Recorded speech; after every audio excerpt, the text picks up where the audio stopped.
Hello दोस्तों, स्वागत है आपके अपने YouTube चैनल में। तो दोस्तों आज हम लेकर आए हैं 70+ फोटो प्रॉम्प्ट। तो आशा है कि आप सभी को जरूर पसंद आएगा। तो आपको एक फोटो के साथ एक प्रॉम्प्ट देखने को मिलेगा। तो आपको जो भी पसंद आए उसका स्क्रीनशॉट लेकर रख लेना। फिर उसके बाद गूगल लेंस में चले जाना और फोटो को स्कैन करके प्रॉम्प्ट को कॉपी कर लेना। तो आप लोग को और भी प्रॉम्प्ट चाहिए तो मेरे व्हाट्सएप चैनल को ज्वाइन कर लेना। तो वहाँ पर आपको अनलिमिटेड फोटो प्रॉम्प्ट मिल जाएंगे जिसको आप आसानी से कॉपी कर सकते हो। व्हाट्सएप चैनल का लिंक आपको वीडियो के डिस्क्रिप्शन में मिल जाएगा। तो व्हाट्सएप लिंक पर क्लिक करके ज्वाइन कर लेना। अगर वीडियो अच्छा लगा हो तो वीडियो को लाइक जरूर कर देना और साथ ही साथ मेरे चैनल को सब्सक्राइब कर देना। तो आप लोगों को अगले वीडियो में कौन सा प्रॉम्प्ट चाहिए या किस तरह की प्रॉम्प्ट चाहिए तो मुझे कमेंट कर दो, मैं उस पर वीडियो बना दूंगा। तो मिलते हैं अगले वीडियो में।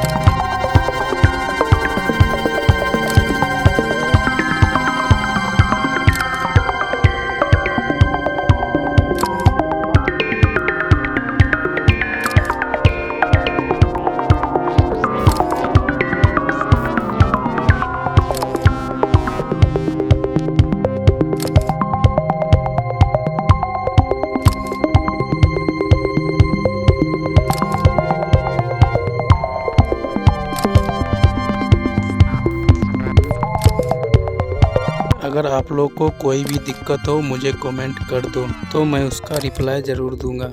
और वीडियो को पूरा ज़रूर देखना। हो सकते हैं कि आपके मनपसंद फोटो प्रॉम्प्ट जो कि आपको वीडियो के एंड में मिले, तो इसलिए वीडियो को पूरा देखना। तो इस वीडियो को अपने दोस्तों में शेयर कर देना।